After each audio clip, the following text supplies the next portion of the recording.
Buenísimo. Un pequeño recap, como dicen en inglés, hablamos en su momento de satélites de observación, digamos, cuando hoy en día, y eso vamos a ver también en esta y en la próxima, que la verdad que los usos de los satélites son inmensos. Es decir, yo estoy todo el tiempo diciendo, bueno, en realidad voy a utilizar una sesión para hablar de todos los satélites. Entonces uno empieza a indagar, y dice, no, en realidad no, 2 sesiones y por ahí me quedo corto. Es decir, parte de la revolución satelital, además de, digamos, de las distintas órbitas y la miniaturización, y los CubeSats y NanoSats, y la posibilidad de mandar muchos satélites a, digamos, instituciones que antes eso no existía, está todo el tema de que hay cantidades inmensas de usos de satélites que cada vez son más precisos, que cada vez tienen mejor resolución, más detalle. También la capacidad de mandar toda esa información que por ahí antes no existía, digamos, la capacidad de mandar, digamos, enormes volúmenes de información y procesarlos y hacer, digamos, inteligencia artificial. Es decir, esto va como parte de la ola, ¿no? Del frente de la ola de avance tecnológico que permite hacer todas estas cosas. Y que para mí es muy, muy interesante. Acá, yo no sé si todavía les mandé la presentación, cada vez está creciendo en tamaño, ya está casi como a 200 megas, o sea que habría que ponerla en algún share drive o algo así, no sé si ustedes tienen, digamos, yo no tengo problema, pero ya va más allá de lo que te dan gratis en lugares como Dropbox y qué sé yo, digamos. Nosotros tenemos capacidad ilimitada, así que mándame el link y yo lo descargo y lo copio aquí. Dale. Sí, bueno, la presentación la tengo en mi computadora. Si vos me podés dar un link o un FTP o lo que sea, yo te la puedo mandar, no tengo ningún inconveniente. Perfecto, después lo arreglamos entre nosotros. Es sensacional. Y toma en cuenta de que esto es muy dinámico porque de repente siempre unas horas antes de la presentación voy, agarro, cambio, digamos. No es formal en el sentido de, sino es más, digamos, las cosas que son interesantes y qué sé yo. Pero quería mostrarles algunas cosas muy interesantes sobre, digamos, todo lo que podemos hacer. Con satélites tengo muchas cosas muy interesantes, así que lo único que espero es realmente tener el tiempo suficiente para mostrarles todos. Digamos, cosas interesantes que se pueden hacer con satélites, ¿no? Digamos, un tema muy interesante que tiene que ver con los satélites de observación terrestre, vamos a tocar un poco todo eso, es el tema de la deforestación. No solamente la deforestación, sino también todo el tema de la agricultura, el tema de, digamos, cambios. Digamos, si uno se fija en qué es lo que está pasando en la Tierra, digamos, la cantidad de gente está creciendo, la cantidad de tierras, lo que se llama arable lands, o tierras, digamos, no sé cómo se dice esto en español, tierras arables sería, no sé si existe la palabra, está, en el mejor de los casos no cambia, en el peor de los casos está decreciendo.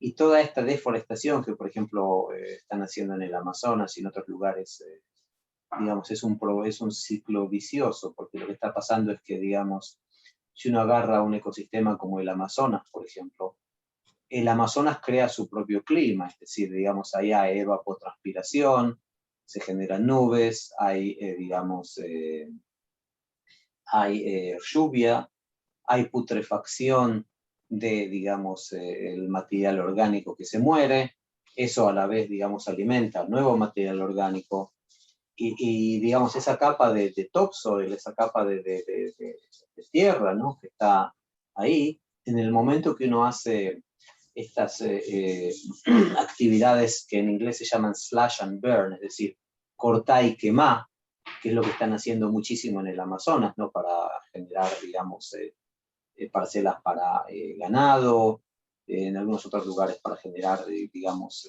lugares de cultivo de aceite de coco y todo ese tipo de cosas.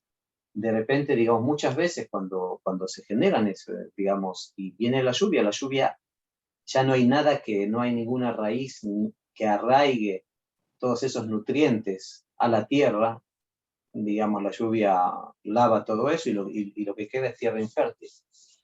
Es decir, digamos, si este ciclo no para, lo que va a pasar es que, digamos, ver, digamos, un círculo vicioso donde por ahí los ganaderos que están haciendo, digamos, bajo el auspicio del gobierno brasilero, este tipo de actividades, por ahí van a tener unos años donde todavía va a haber lo que pastar, pero cada año, digamos, la tierra va a estar más erosionada, más infértil, hasta que en cierto momento, digamos, se va a convertir eso en un lugar semiárido o totalmente árido. Es decir, entonces todo el tema de la deforestación es un tema que se está mirando mucho, a veces, digamos, se mira, pero, digamos, no siempre se puede hacer. Otro tema interesante, por ejemplo, no sé si ustedes yo estuve hace unos años en las Islas Mujeres y en Cancún, y hay una terrible plaga, para llamarlo así, de sargazos. Sargazos son, digamos, esas algas flotantes que llegan a las costas, generan un olor muy fuerte y además digamos, hacen que las costas ya no sean tan pristinas, ¿no? como se miran en la foto en el calendario.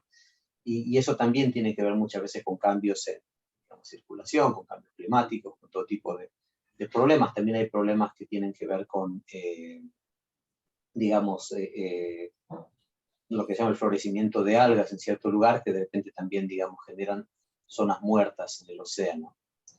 Digamos, todo el tema de cambio de hábitats, el tema de la iluminación, el tema de la pesca ilegal, que es un tema que también en Argentina se conoce mucho porque hay mucha pesca ilegal, no tanto de argentinos, sino de extranjeros en la costa argentina. Y también, digamos, todo el tema de lo que se llama la transpiración, digamos, la humedad, y también se pueden, tanto desde drones como desde satélites, se pueden examinar distintos índices de fertilidad, como por ejemplo uno que se llama entre tantos, eso vamos a hablar la próxima vez, NDVI, Normalized Derived Vegetation Index, donde se agarran dos tipos de longitudes de ondas y mediante la diferencia, una longitud de onda que por ahí es más, digamos, hay longitudes de onda que son más sensibles a clorofila, otros que son menos, se puede hacer divisiones, se puede normalizar y de ahí se puede ver, digamos, por ejemplo, lugares donde hay problemas, lugares donde hay digamos, hay más posibilidad de cultivar, etcétera. Todo el tema también todo el tema, por supuesto, perdón, el tema de incendios forestales. Conozco una persona acá que está haciendo una startup sobre satélites para poder identificar los incendios desde el espacio, porque, digamos, identificar un incendio desde el espacio con un sistema que tiene una resolución de por ahí 1 kilómetro, lo vas a poder identificar solamente cuando el incendio sea demasiado grande. Constelación que quieren subir, que quieren, digamos, lanzar de satélites LEO, va a permitir, digamos, por una cuestión de resolución mucho más alta, va a poder permitir identificar los incendios, digamos, cuando son mucho más pequeños, entonces son más controlables. Y eso es algo que se está trabajando mucho, tanto desde el espacio, como desde drones, como analíticos de video, digamos, torres donde hay cámaras, todo tipo de eso se puede hacer, por supuesto, siempre y cuando no haya nubes, porque si hay, digamos, muchas veces, como vimos la vez pasada, los incendios generan nubes, pero muchas veces también hay nubes antes de que venga el incendio, entonces en ese caso ya no se puede ver. Esto simplemente para darles un poquito una idea de todas las cosas, no vamos a ver todo esto.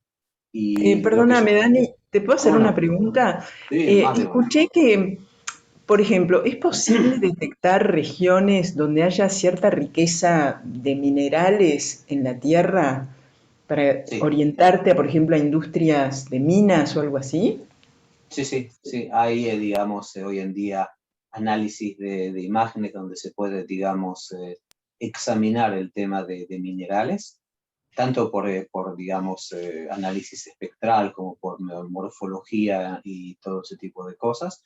Y hay análisis también de la vegetación, que hablamos, digamos, la cantidad de análisis increíble. El otro día estábamos hablando con una empresa que hace analíticos inglesa, que tiene un sistema muy interesante de analíticos en procesadores gráficos, lo que se llama GPUs, entonces lo hace muy rápido, donde trabajaban con un satélite que hacía altimetría, entonces se podía ver, por ejemplo, el cambio de digamos, ¿cómo se llama? La altura, digamos, de ciertos lugares, porque, digamos, sabemos hoy en día, por ejemplo, que la Ciudad de México se está hundiendo, sabemos que Venecia se está hundiendo, sabemos que de Ajá, repente claro. digamos, la costa se está, digamos, el mar está subiendo, entonces hay un montón de usos, vamos a hablar un poco de estos usos esta vez, vamos a hablar un poco de los usos la vez que viene. Acá hay un Ok, satélite, gracias. no, con gusto, acá hay un satélite que es muy interesante, primero que nada porque está sobreviviendo hace como 20 años, lo cual para satélites LEO es enorme, a veces es un satélite, digamos, muy interesante que se llama Terra. No es parte de estos satélites que hemos visto antes, de los famosos A-Train y C-Train, sino es un satélite aparte, pero digamos tiene capacidades muy interesantes. Por ejemplo, acá se pueden ver distintas imágenes, y les quería comentar porque son imágenes muy interesantes. Esta, por ejemplo, es una imagen que, a ver, adivinen, ¿qué es lo que se ve acá, digamos? ¿Qué es lo que ven ustedes acá?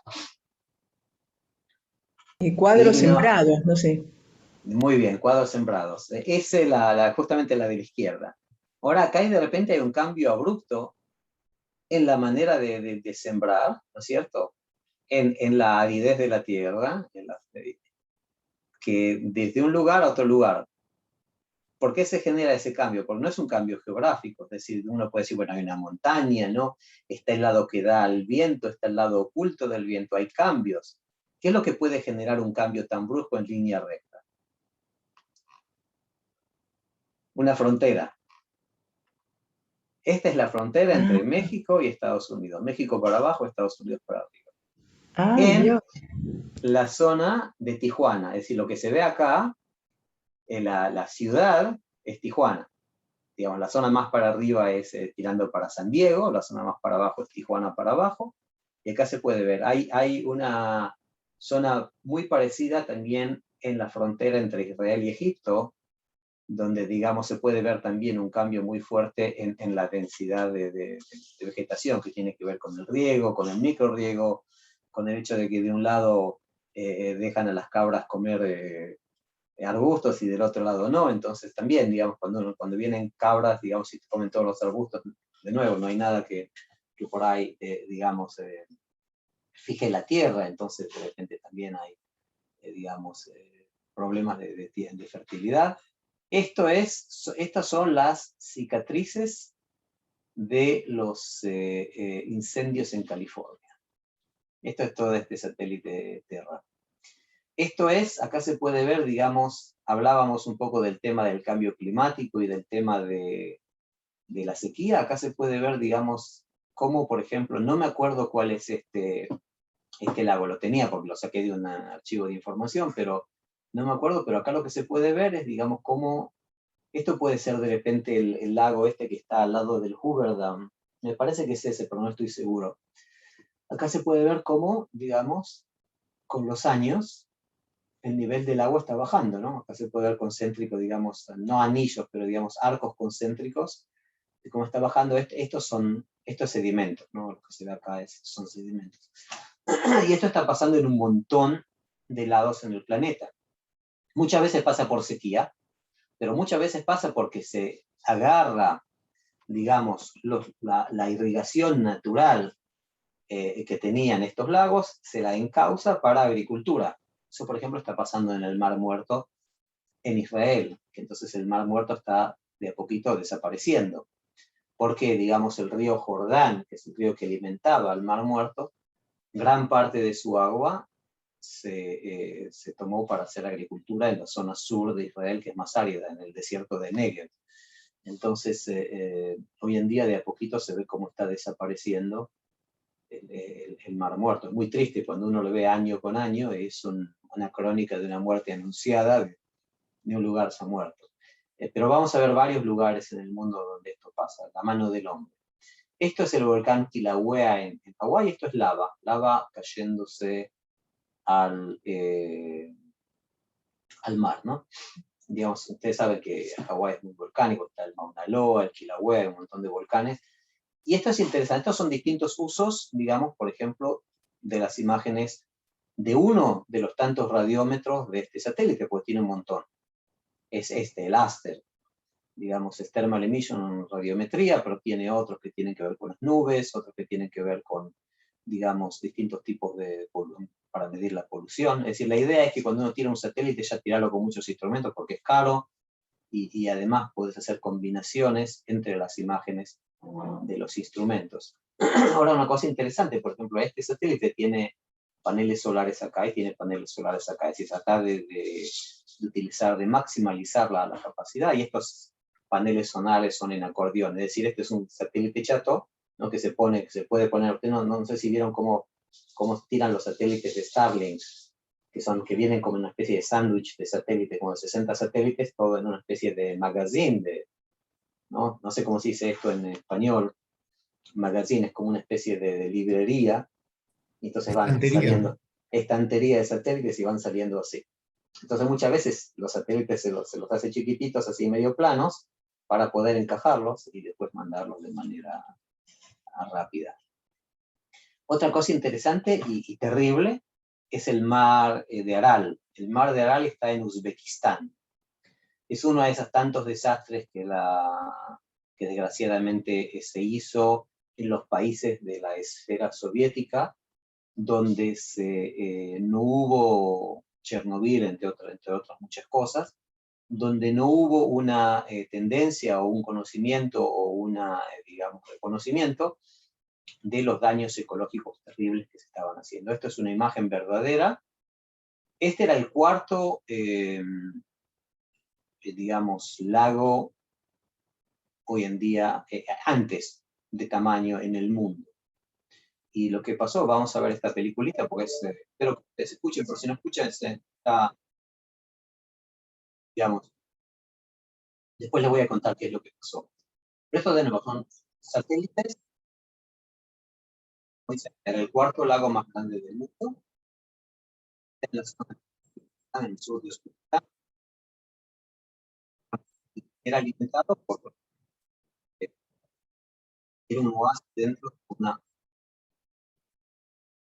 muy incendiaria.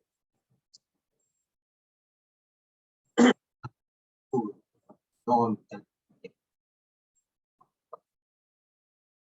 puede ver, digamos, a ver, esto era puede ver, voy a contarles.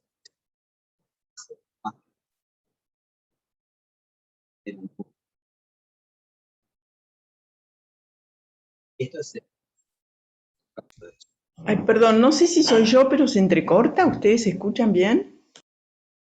Efectivamente, me parece que es de Daniel. ¿Cómo, perdón? No Salía escuché. entrecortada tu palabra. Ahora se escucha bien. Ok, puede ser de que no sepa, digamos, o que no tenga suficiente ancho de banda para mandar el video. Lo que quería decir es que esto era el cuarto lago más grande del mundo. Imagínense que más grande, digamos, que fíjense los lagos enormes que hay en Estados Unidos, es el cuarto lago, era digamos, y había por supuesto una industria pesquera, digamos, los restos de estos barcos lo indican, en la zona de Uzbekistán. Uzbekistán es la zona de lo que llaman los stans, ¿no? Tayikistán, Uzbekistán, Turkmenistán, Kazajstán, es toda la zona, digamos, del mar Caspio hacia el sureste. Y esa zona era parte de la esfera soviética, ¿no? De la URSS, lo que se llama.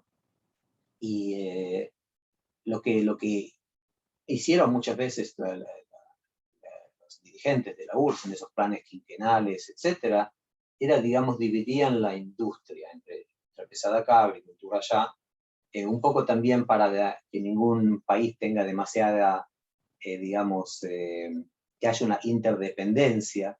Entonces de repente no es que un país pueda, digamos, ser totalmente independiente porque tiene un tipo de industria, el otro tiene otro tipo de industria. Y acá lo que se hizo era agricultura. Ahora, como es un lugar semiárido, hacía falta de agua. Entonces todos esos ríos que alimentaban al mar de Aral, digamos, no sé si todos o gran parte de ellos, pero digamos, fueron, digamos, tomados, el agua fue, digamos, encauzada hacia, digamos, el cultivo de algodón. Es un cultivo pero muy dependiente del agua y muy consumidor de agua.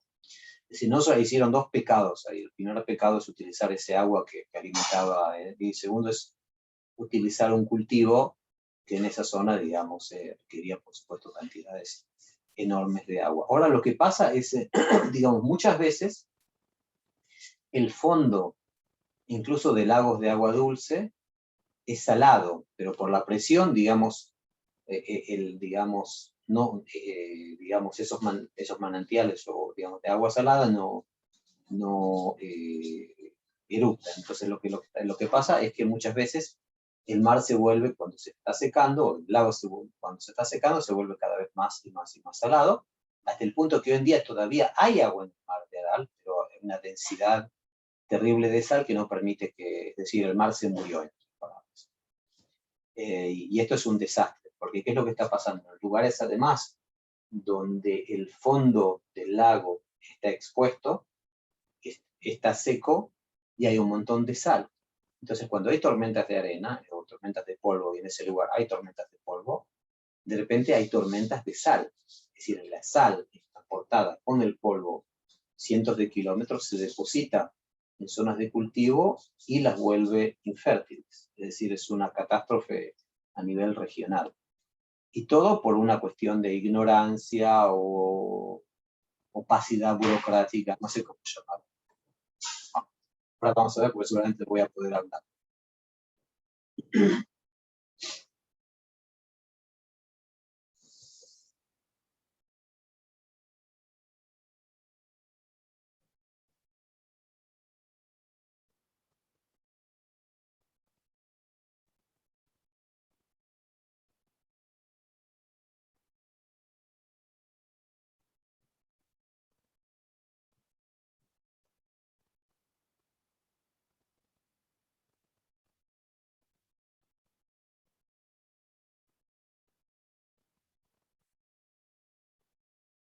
En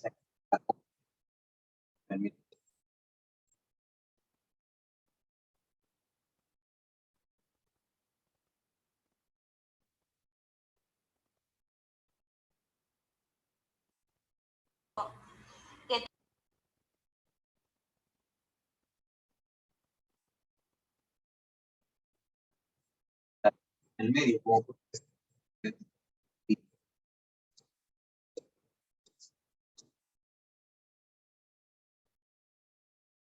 el polvo que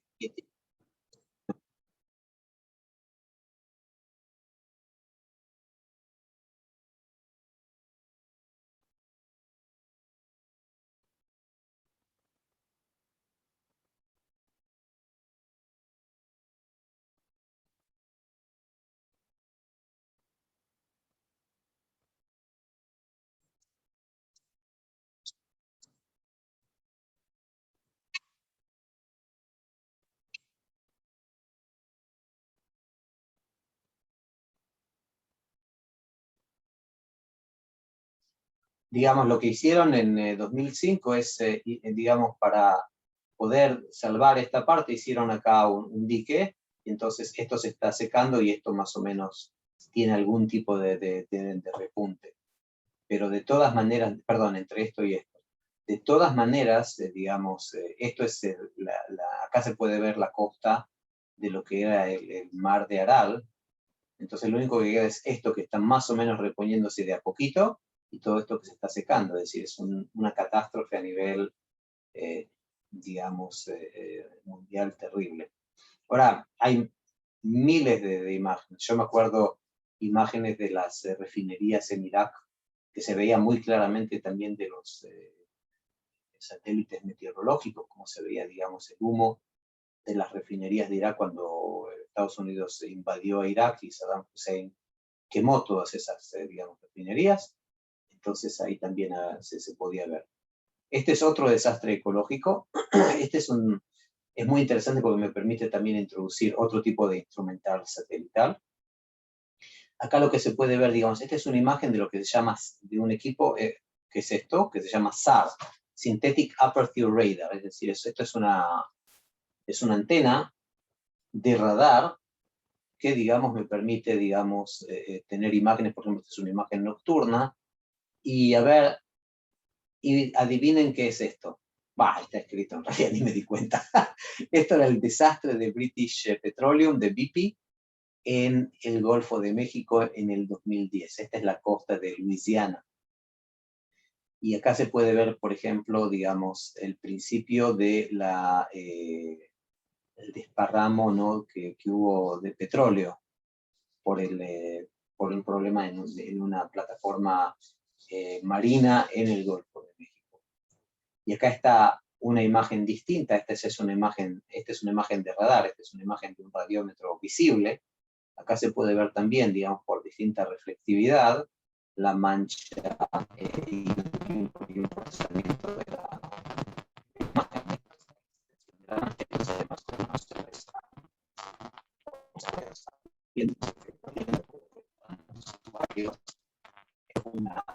Nuevamente se escucha entrecortado, Dani. A ver.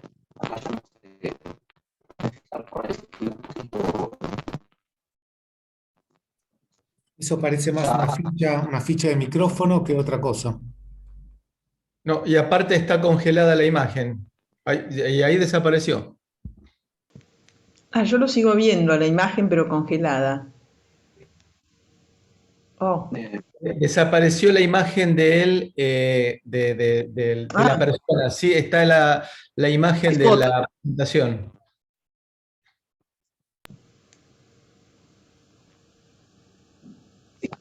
Sí, hay una medio grabado, cosa que la presentación se vale. A ver, no, por alguna razón Chrome te está acá. No, voy a cerrar Chrome y entonces seguramente todo va a andar bien. No se tenía tanto. No, es el problema de Ahora Google se empezó a Chrome. A escuchar veces. bien. Daniel, ahora se Sí, empezó a escuchar bien. buenísimo. Parecía, No, muchas veces es un problema de que a veces Google Chrome agarra mucha memoria y te traba entonces simplemente lo voy a. Aquí está. Ahora tiene que andar bien. Ahora hay, digamos, mucha más memoria libre. ¿Me escucha mejor ahora? sí. Sí, sí, ahora sí.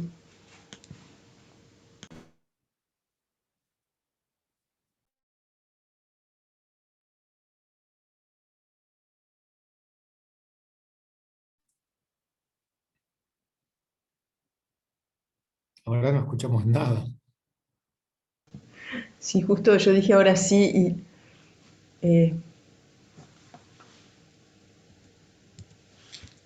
ay, qué lástima, no, parece ser algo de conexión, ¿no? Imágenes. No, para mí es cuestión de. No, sí. Your internet connection is unstable. Sí, tengo un problema en la conectividad. Mil disculpas, no sé de dónde viene este asunto. Quiero ver. Para mí sí es un problema de.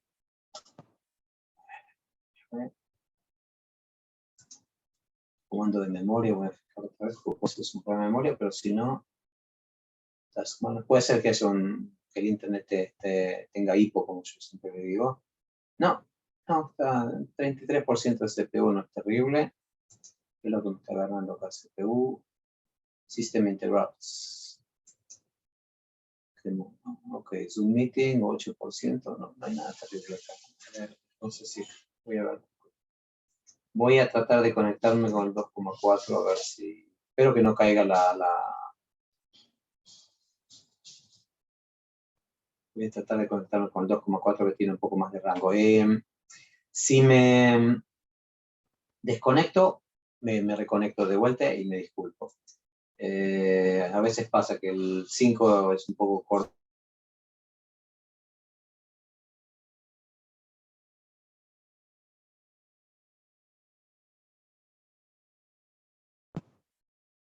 ¿Escuchan? ¿Sí? Sí, sí. Perfecto, sí. Sí.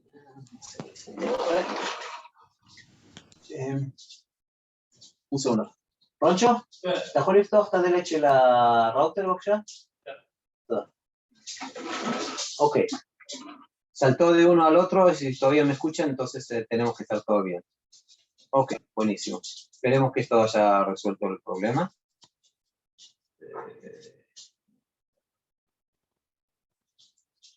Para mí tiene que ver con la gráfica. Está un poco pesada, pero bueno.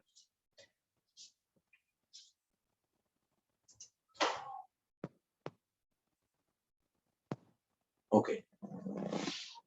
Entonces, este es uno de los tantos satélites de observación terrestre. Lo que les quería introducir es a dos tipos de imágenes donde se puede ver, digamos, la misma cosa. Ok.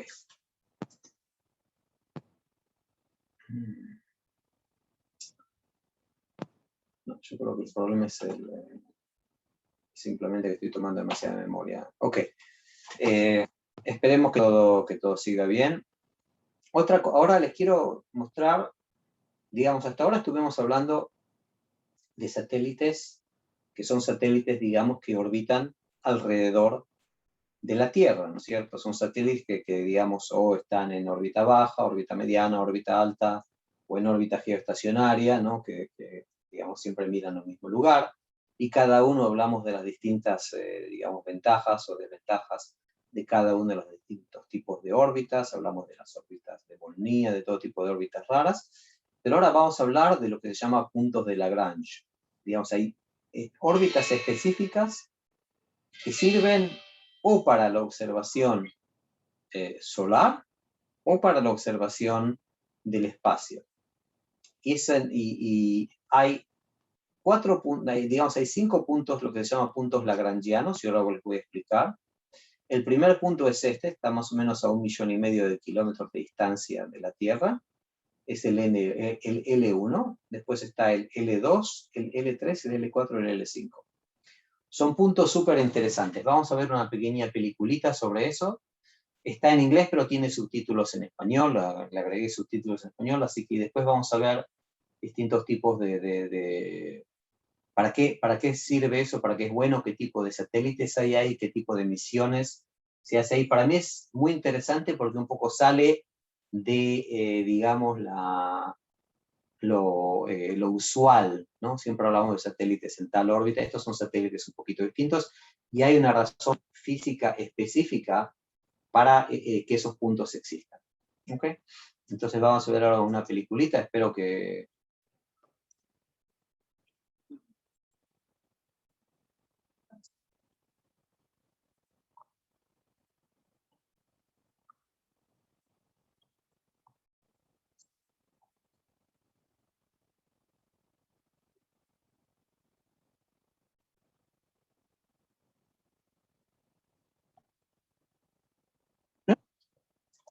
Un segundo. Qué ¿Todos la raro. ven al revés? Te ha dado Sí, vuelta, te ha dado vuelta. está No, dada a mí, vuelta. a mí lo Hiciste que me una parece... operación de simetría.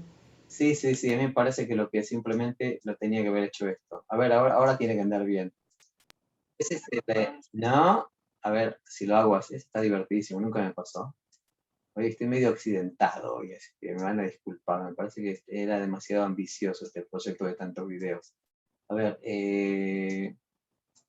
vamos a ver. Ah, sí, simplemente que cuando hice el Bien. arreglito. Vamos a ver. Bueno, ahora tiene que andar bien.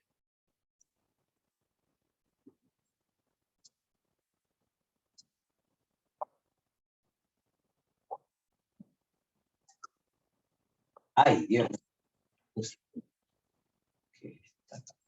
Me deja.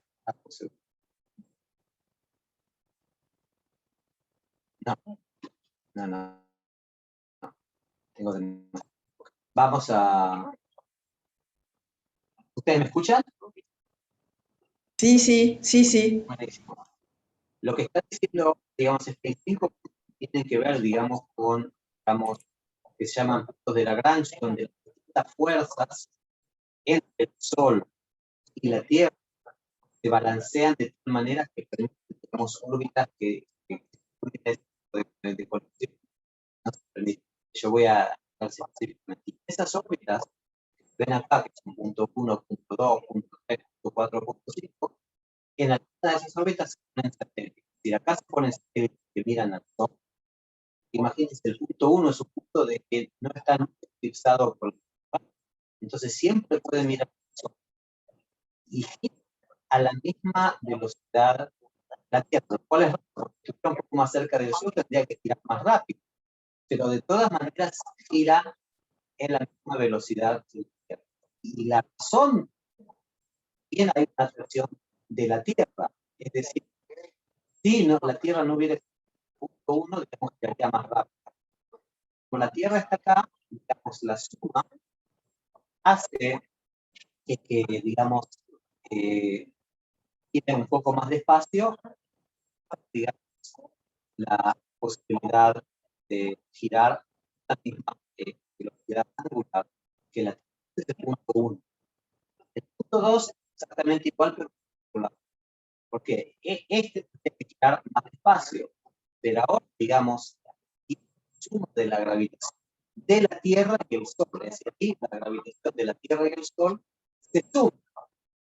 Entonces, eso permite, es como si estuvieran viendo una estrella un poquito más masiva. Están una estrella con un centro de gravitación un poco más masivo, y más, está a la par del planeta. El otro, ese es el L2. El L1, digamos, tiene una gravedad menor, porque la Tierra también se estuviera girando alrededor de una estrella un poco más chica.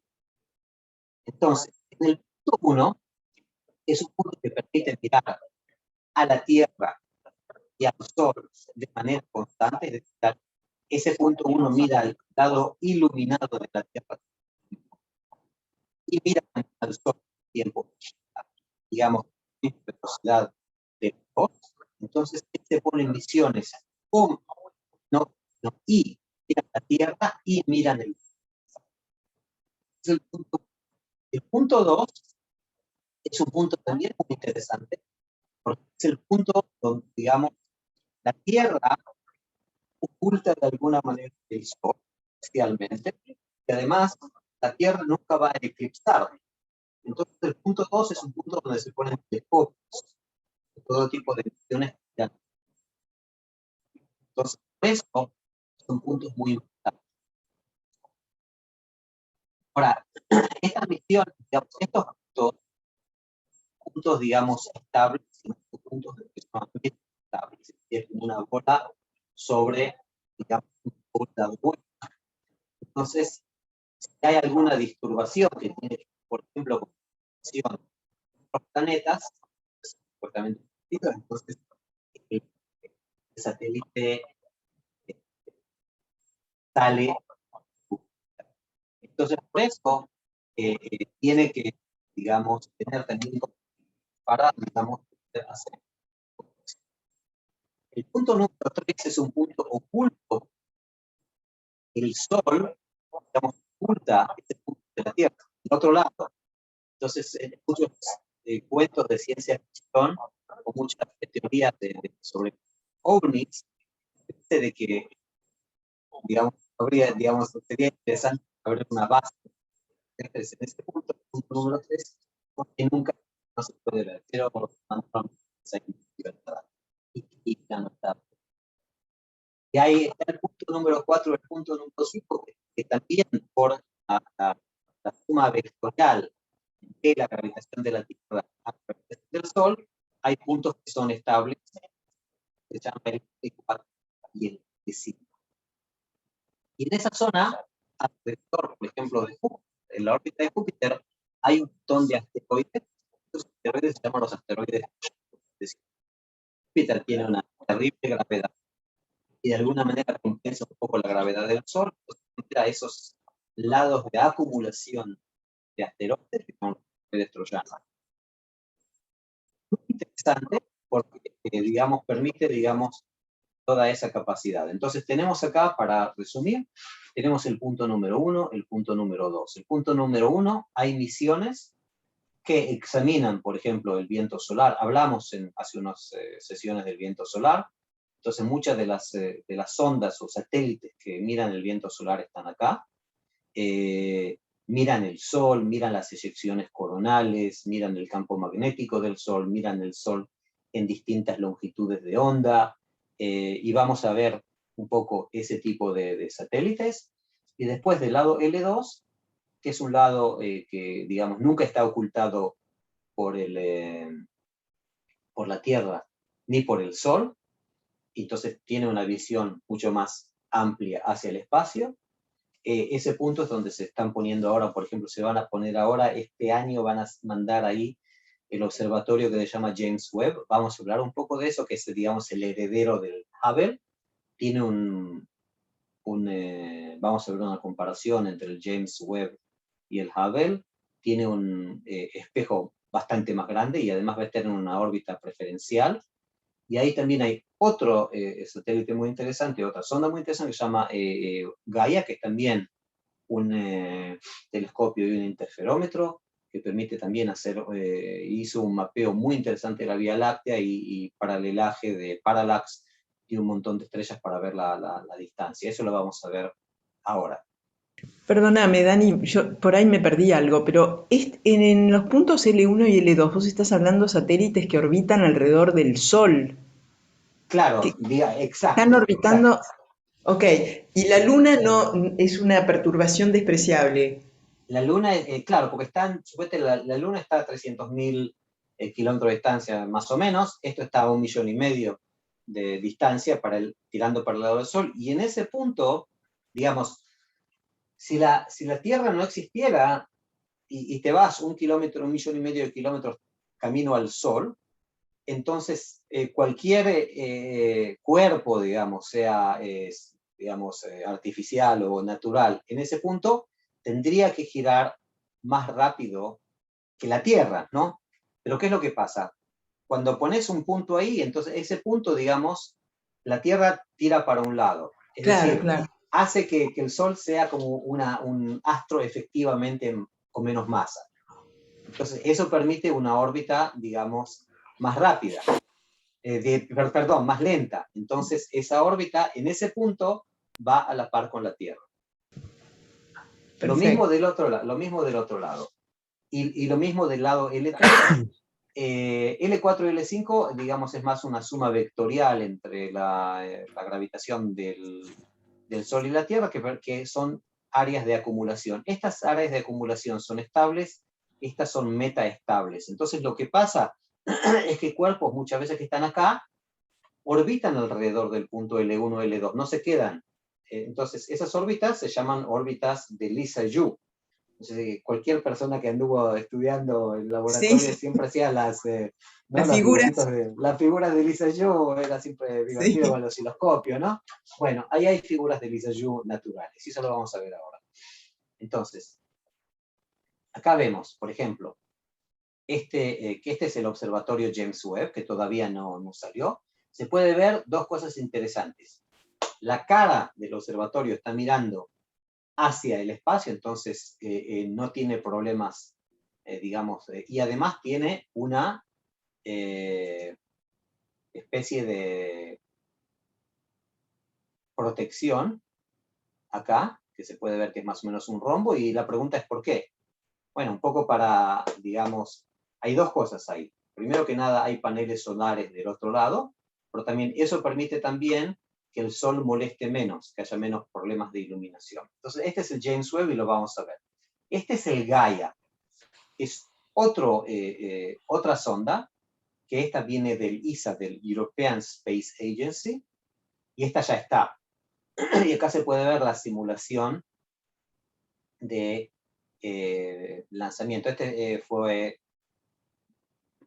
creo que fue uno del Falcon, si mal no me equivoco, un Falcon Heavy o algo así, pero no estoy seguro, y está, digamos, cómo llegó hasta el punto L2,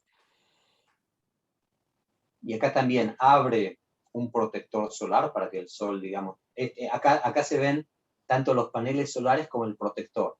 Es decir, este satélite, digamos, está mirando hacia el espacio, pero el sol está atrás.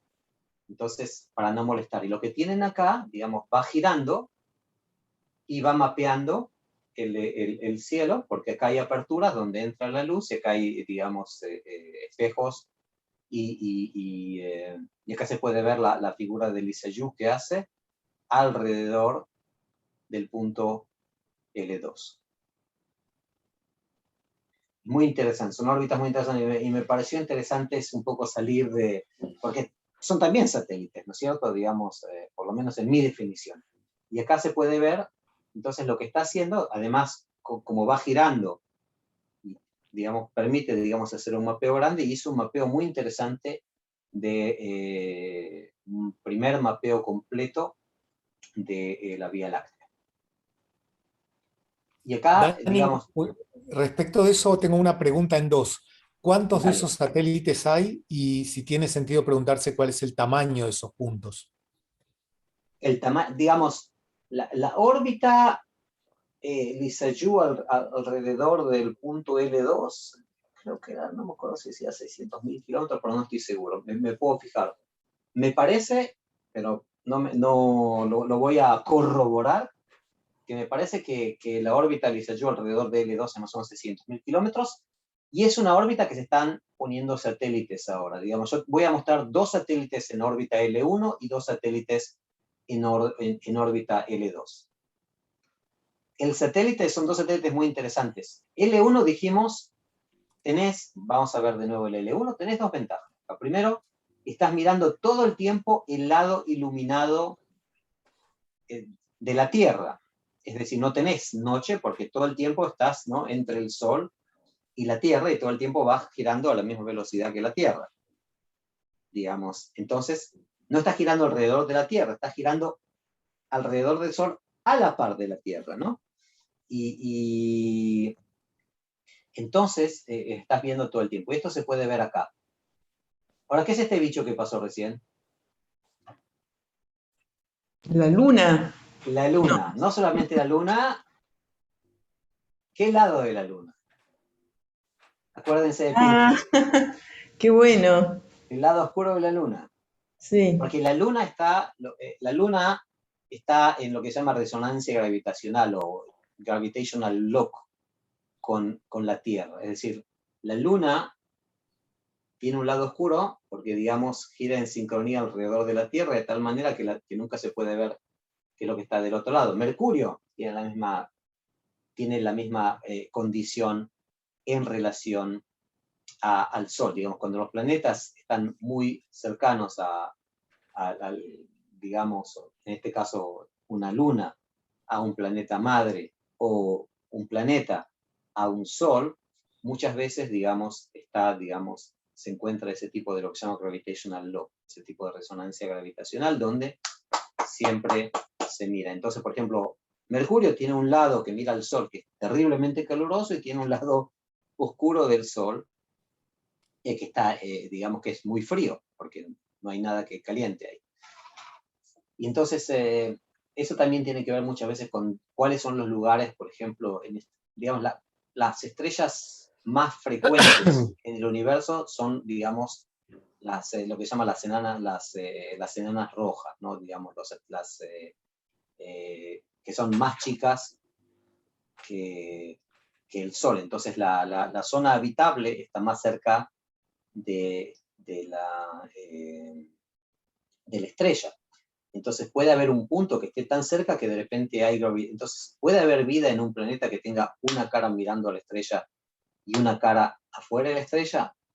Es una pregunta y se dice que por ahí puede llegar a haber vida en los lugares crepusculares, en los lugares que están entre lo que mira hacia el Sol, hacia la estrella, y lo que no mira, digamos, digamos, ese anillo crepuscular, de repente puede llegar a haber vida, ¿o no?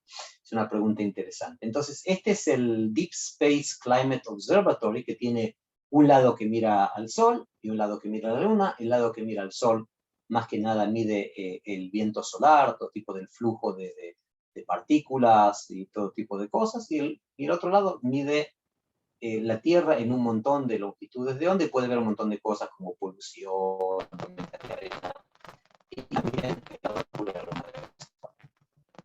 Este es el Sol, es otro está al lado del punto de ¿no? Se llama Solar Observatory. Este es el americano de NASA, si mal no me equivoco, por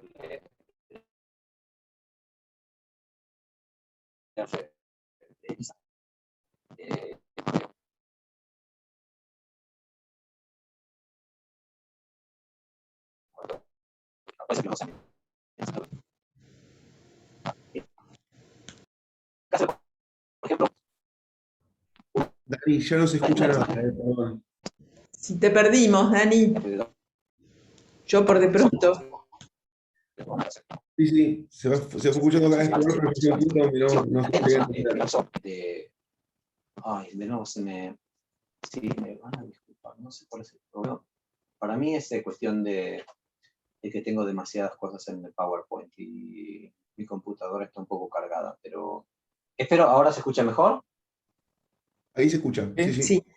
Sí, lo que voy a hacer la próxima vez por ahí es la voy a cortar en varias presentaciones, o voy a ver, o voy a tratar de reducirla de alguna manera. Ahora, esos eran los satélites en el punto L1. Ahora vamos a ir a los satélites en el punto L2. Acuérdense, el punto L1 es el punto mirando hacia el Sol y el lado iluminado de la Tierra. El punto L2 es el punto mirando hacia el espacio. Este es el Gaia que vimos antes. Este es el, digamos, es el protector solar, para que, digamos, porque como no está exactamente en el punto L2, que es un punto oculto del Sol, sino está en una órbita Lissajous alrededor del punto L2, tiene, digamos, el Sol ilumina.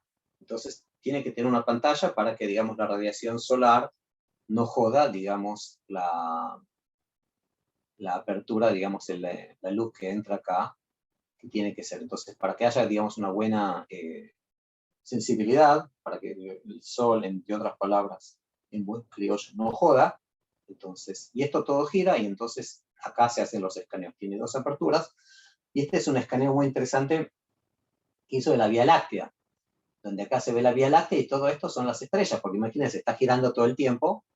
Ahora, se hizo, digamos, un muy buen filtro, y hay, por supuesto, fotos o digamos, imágenes que se ve que eso se filtró, que tiene como artefactos que a veces no se entiende de dónde vienen, viene de que se filtró, digamos, todo este ruido, entre comillas, de las estrellas, pero de todas maneras se pudo ver una, digamos, una imagen muy buena de la Vía Láctea, donde, por ejemplo, donde está el polvo cósmico, donde hay absorción de la iluminación, donde hay fuentes de luz, y por supuesto acá, por acá adentro está ¿no? ¿cómo se llama? El Supermassive Black Hole, el agujero negro supermasivo. Este otro satélite que también está en el punto 2, va a estar en el punto 2, todavía no está, es el observatorio James Webb, que es el heredero del telescopio Hubble. Es decir, el telescopio Hubble, justamente porque no está en un punto así, donde sí tiene que tener, digamos, un colector de luz, ¿no? Y acá está el espejo, digamos, acá está el espejo, acá hay un espejo secundario que concentra la luz, pasa por acá, acá están los sensores, etc. Digamos, este no, este es un telescopio abierto. No sé si ustedes, yo tenía un telescopio, digamos, cuando estaba en Estados Unidos, no es que lo utilicé demasiado, porque cada vez que quería ir a un parque para ver las estrellas, o estaba cerrado o venía un policía y me echaba, no sé qué les molestaba, pero de todas maneras tenía un telescopio dobsoniano bastante grande, que era un telescopio, digamos, como el Hubble, pero un poquito más chico, solamente antena no antena de espejos de 8 inch, pero se veía muy bien. Bueno, acá está el espejo colector, digamos. El espejo colector colecta la información colecta la luz en un espejo secundario que concentra después la luz que llega acá, donde están acá los sensores. Ahora, ¿qué es lo que es todo esto? Todo esto es lo que se llama sunshade, ¿no? Todo esto protege, digamos, para que pueda, digamos, telescopio no estar molesto por la radiación solar, y además, por otro lado, también permite, digamos, poner, digamos, paneles solares en esta zona, como se ven acá. Y no tengo imágenes que mostrarles de este telescopio, porque todavía no está ahí, va a ser este año, va a ser un evento enorme para el mundo de la astronomía y la astrofísica, todo el tema del mapeo de la materia oscura y qué sé yo, ver las estrellas más cercanas al Big Bang, ¿no? Cuando uno ve cada vez más lejos, uno en realidad está viendo, digamos, más en el pasado. Entonces, si uno puede ver, digamos, las primeras galaxias, los primeros cuasares, por ahí incluso las primeras estrellas masivas, de repente uno está viendo, digamos, muy cerca a millones de años, ¿no? Cientos de millones de años, pero lo más cerca posible del Big Bang. Acá hay una comparación muy interesante entre estos dos telescopios. El Hubble, y acá había una persona, no sé si la vieron, para que vean un poco el tamaño relativo de cada uno. Digamos, y acá se ven también los paneles solares y, digamos, todo ¿cómo diría yo? Sombrilla cósmica para que el Sol no moleste. Entonces, acá vemos, de nuevo, en el punto L1 están las plataformas que miran al Sol, viento, el Sol en infrarrojo, el Sol en rayos X, el Sol en ultravioleta, el Sol en etcétera, etcétera, eyecciones coronales, campos magnéticos, etcétera. Miran la Tierra también en distintas longitudes de onda. Y el L2 es el que mira más el espacio. Por ahora acá, hasta lo que yo sé, no hay ningún tipo de sensor. Estos puntos son puntos también muy interesantes. Por ejemplo, si uno quiere construir una estación lunar, digamos, llamémoslo, digamos, el estacionamiento cósmico. Digamos, si uno quiere estacionar algo y saber que siempre está en el mismo lugar en relación a la Tierra, digamos, y que siempre orbita, entonces los puede poner en ese punto. Entonces se habla muchas veces de que tanto, digamos, como puntos iniciales de lanzamiento a otros planetas o a la Luna, entonces se pueden utilizar el L1, digamos, para la Luna, el L2 por ahí para Marte. Sí, son puntos muy interesantes. Entonces, esto es lo que vimos ahora. Y ahora lo que vamos a ver también son otro tipo de satélites que son súper interesantes, que son los satélites de tecnología geoespacial. Esta tecnología para mí es muy interesante porque hasta hace no mucho tiempo las resoluciones que estos enormes telescopios que miran a la Tierra mostraban eran resoluciones que estaban, digamos, reservadas para, digamos, los satélites militares. Digamos, de los primeros satélites, digamos, los primeros satélites, eso lo vamos a ver, creo que la vez que viene, puede ser que haya una o dos veces más, que los primeros satélites fueron satélites de comunicación y enseguidita, digamos, se puede ver qué es lo que está haciendo el ruso, se puede ver qué es lo que está haciendo el americano. Entonces empezaron a ver satélites, digamos, simplemente poner todas esas ópticas, en vez de mirar a las estrellas, mirar qué es lo que está haciendo Lyndon Johnson o qué es lo que está haciendo Brezhnev, o dónde están los misiles SS-21 que tenían los rusos, o qué sé yo qué. Digamos, y al principio, estos satélites militares tenían, por ejemplo, tenían la film y tiraban el film, es decir, en paracaídas. Entonces no eran muy útiles porque no había, digamos, todo el tipo de comunicación digital y qué sé yo. Después, por supuesto, las tecnologías permitieron ya que esto no pase. Pero lo que está pasando ahora, tanto por fuerzas económicas como también es que empiezan a haber satélites ya hace varios años que permiten, digamos, resoluciones de menos de 1 metro para cuestiones totalmente económicas. ¿Qué tipo de usos? Generalmente también se puede hacer uso de esos satélites para, digamos, para el tema de seguridad y el tema de, no sé llamarlo espionaje, pero inteligencia, pero también se pueden utilizar esos satélites para usos, por ejemplo, que tengan que ver con, digamos, planeamiento urbano, tienen que ver con manejo de inundaciones, tienen que ver con, digamos, un montón de cosas, y parte de eso es lo que vamos a explorar ahora.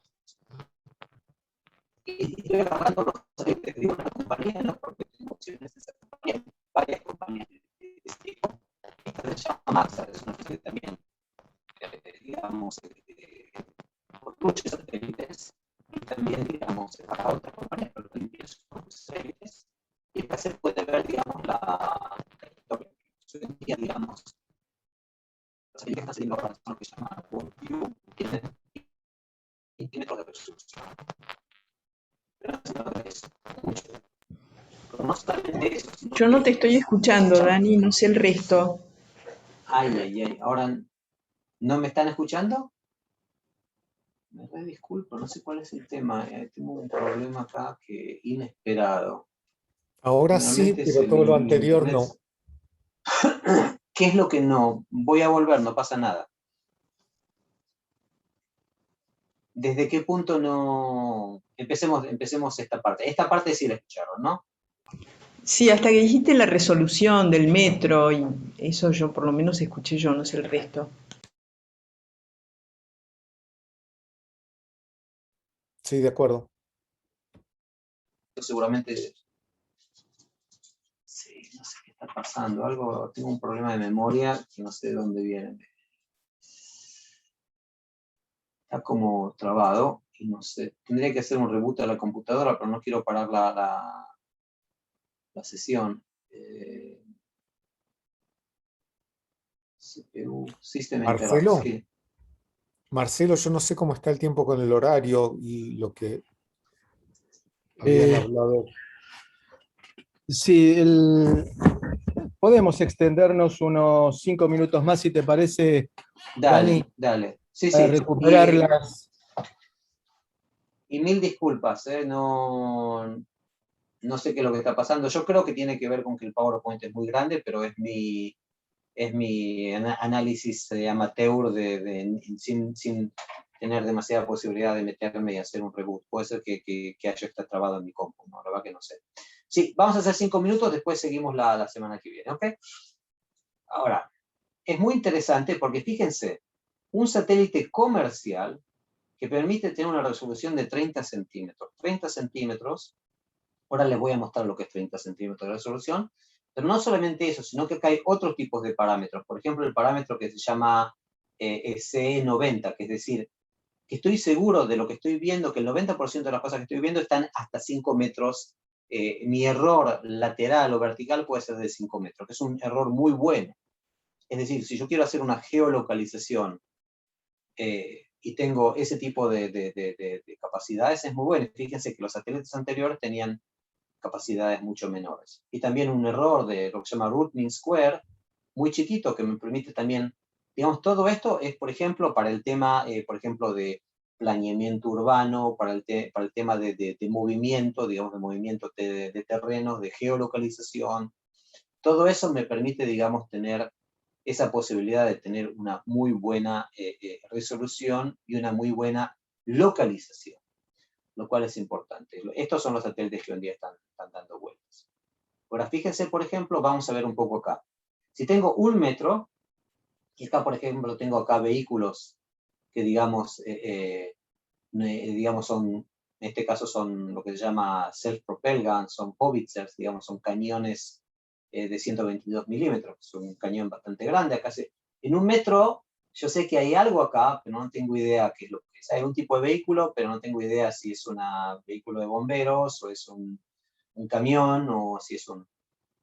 Acá, cuando paso a 70 centímetros, se puede empezar a ver de que puede llegar a ser, digamos, vehículos blindados.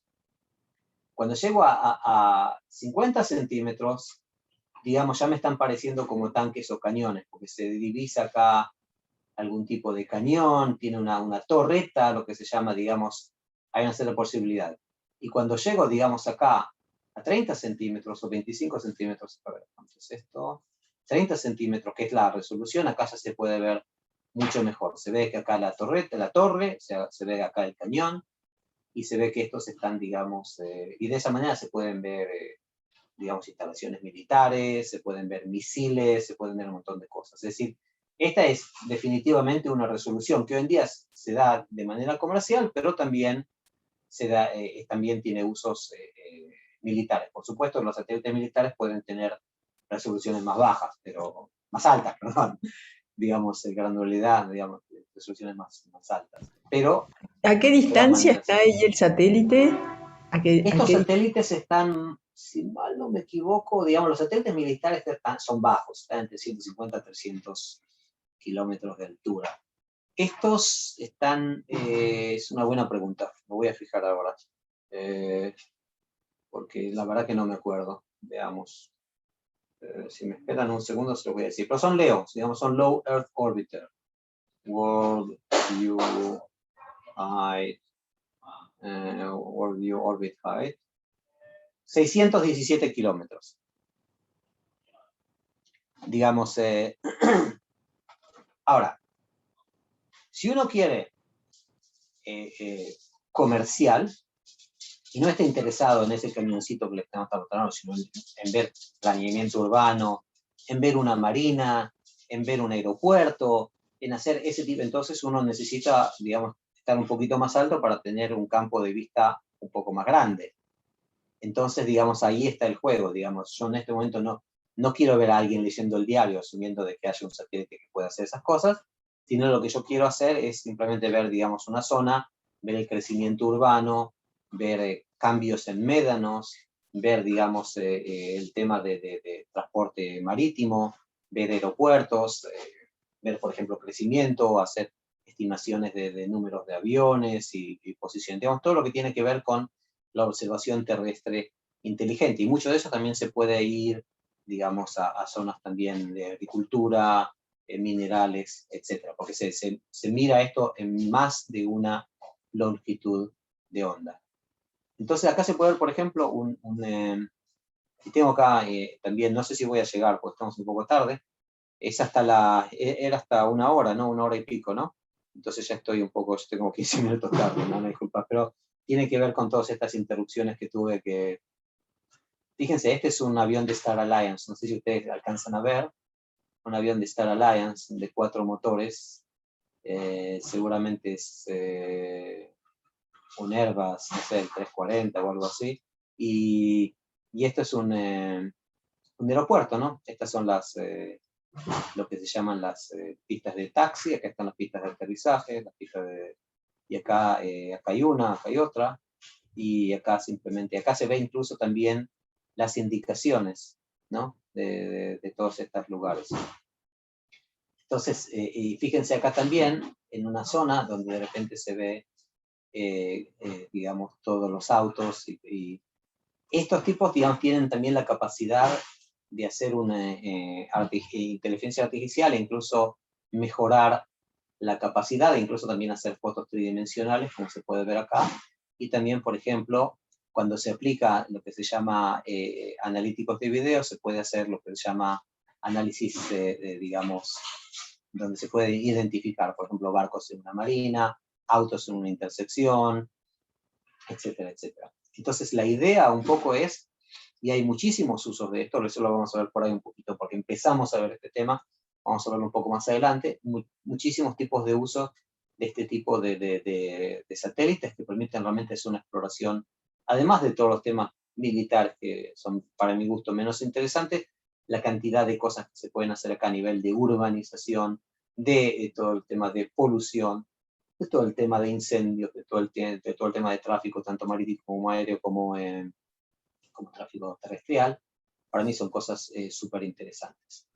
También permitime que te meta un bocado, perdón, me acuerdo, no sé si fue real o no, pero me acuerdo que en su momento ARBA, el ente recaudador de impuestos de la provincia de Buenos Aires, creo que había usado analítica de satélites, imagino yo, detectando los rectángulos azules para que la gente que tuviese pileta en su jardín pagara más impuestos. No me acuerdo si fue real o no, pero algo así había escuchado yo, me pareció muy simpático. Es real, y hay un podcast muy interesante de esta compañía Maxar, donde justamente habla del tema de, ¿cómo se llama?, construcción ilegal y el tema de tasamiento. Es decir, realmente, si vos tenés una pileta en un jardín, tenés que pagar más impuestos, si vos tenés construcción ilegal, que es un problema muy grave en muchos lados del mundo, ¿no?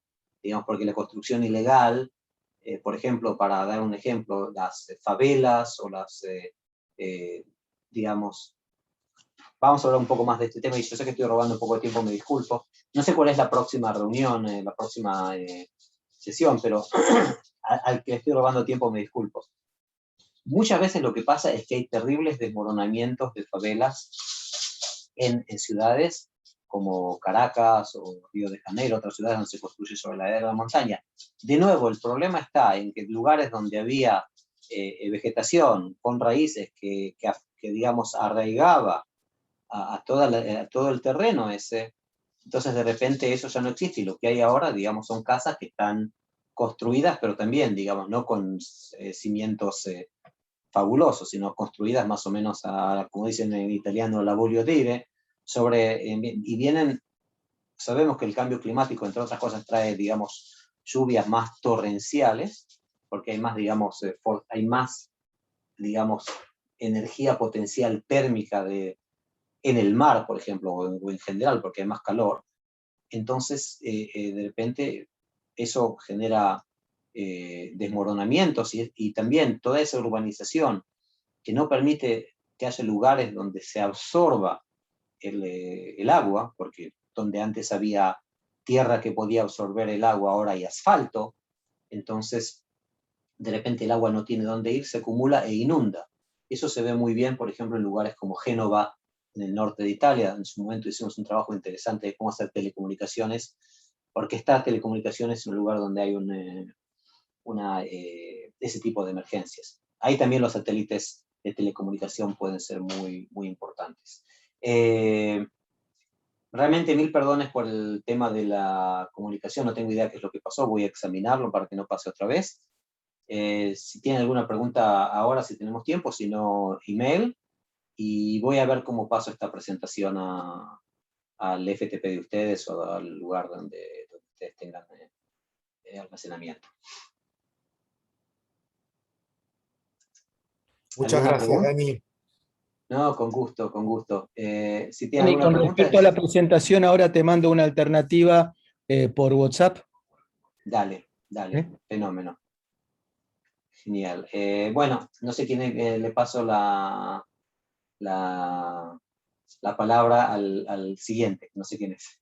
Milton. Buenos días, ¿qué tal? Marce, ¿querías hacer una presentación, algo?